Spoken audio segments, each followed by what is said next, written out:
The situation in the Middle East right now is absolutely terrifying. Countless Americans are stuck there, leaving many loved ones here at home very, very worried. Among those stuck in Israel is our dear friend and former colleague, Rebecca Solomon. That's right. Rebecca is there with her husband and beautiful baby girl, Mia. Thankfully, all of them are currently safe, but so many around here are not.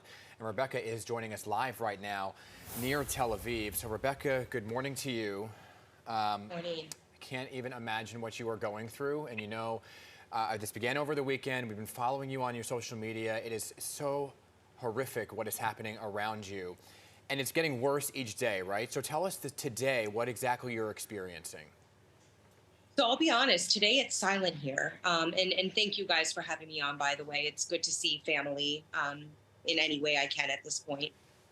It's quiet here right now. We haven't had sirens since yesterday at noon. We're 7 hours ahead of you. So it's been quiet. But what has happened with me is now I'm starting to crack a little bit, right? Of So now course. I'm getting a little worked up over, it's almost like the disgust and sadness over what happened on Saturday and the attack about an hour south of where I am right now. That is still there. But now what's happening is I'm really trying to find a way out, and it just seems impossible. So everything is just like eating up inside of me. Yes, I'm safe here at my in law's apartment. Yes, we have a bomb shelter when the Yeah. sirens go off. But it gets to a point where it's like, when can we come home? And Yeah. it's not just me and my husband and my daughter. It's so many people who are stranded here. It's ridiculous. Yeah, and you are hunkered down. Are you able to go outside at all, or is it too dangerous to leave the apartment where you're staying? Like you said, there's a Yeah, bomb shelter in your apartment, but outside, can you no. leave? Yeah, I mean, there aren't these restrictions in place where it says you can't go places, right? But what they're advising people to do is to be close to home. And if you do have to go somewhere, there's only a certain amount of people that can gather at one time. I mean, even unfortunately, even with the funerals that are going on right now, there's only a certain amount of people that are allowed Yeah. to attend them. But I personally have chosen to stay at my in-laws apartment. This is where I feel the most comfortable. This is where I want me and my daughter to be. My husband and mother-in-law, they've stepped out. Occasionally they'll run an errand, in town, bring home food, whatever the case is. But this is where I feel most comfortable. Of course. But it's just eerie being here, because for any of you who've been to Israel, you know how lively this place is, Yeah. and it's just so eerie and dull right now. Yeah. It's everyone's in mourning. And then we hear the sirens and some of your videos go off, right? And you said, because where you are, you have minutes to get into that shelter, whereas closer to the Gaza Strip, you have seconds to get into a shelter. But you mentioned, Rebecca, so many Americans and New Yorkers in Israel like you were for the Jewish holiday, right? And it's obviously such a struggle to get out. You are slated to get out on a flight on Thursday. You obviously want to leave before then. Kind of walk us through a little bit of the troubles you've had, not only to get out of the airport near you, but a flight anywhere. It is a headache. Not first flights, I'll get to that in a second, but all borders are closed. So even right now, if we wanted to drive to, say, Jordan, Yeah.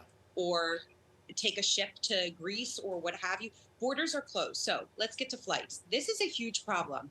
Tel Aviv is a major hub which accepts all airlines. It's usually very easy getting in and out of Tel Aviv, as it is JFK, LaGuardia, Newark, right? That is not the case right now. My husband and I have both been trying to get a hold. I've been talking to airlines. He's been talking to travel agents. We look online. We do all the things. Everything is either booked or canceled. Our flight that's supposed to leave Thursday, there's a good chance that airline is going to cancel. Mm. You can pay tens of thousands of dollars to get on a charter flight Wow. if you have the means to do that. People don't have the means to do that. I don't want to spend that kind of money. Um, yes, we know the advice that we're getting is go to another city first. Why don't you go to London, right? And then figure it out from there. You can't even get a flight to Right. Oh London my right now. goodness. Or people will send us links to, like, this flight is available to Portugal, and then you click on it and it's booked. And the embassy and the government, our local leaders, as passionate and as supportive as they are, give us more, get us home. Yeah. Like, enough, we know some politicians were in Israel when the attack started by Yeah. Hamas, and they were able to get home, and I'm glad they're home safe. But get us home. Like, Right. I appreciate prayers and support, but that's not good enough right now. Mhm. And Rebecca, here is your opportunity then. You have a platform to be able to speak to the people here in the States, here in New York City. What do you want to say? What is the message you want to say? Including the folk you just mentioned. Congressman Dan Goldman's coming on here in 15 minutes. And I get it. He's a supporter of Israel, and we appreciate that. I love Israel. This is my second home. This is my husband's home. This is our family. First, what's happening in the South right now in Gaza is so disgusting, and I will never get these images and sounds and cries of these victims' families out of my head. Israel is forever changed. And so that's one issue that we're dealing with. But now, for my personal sanity and safety, and for my loved ones, we need to get home. My daughter is going to be 8 months in I don't even know the day it is, but in the middle of the month. And like,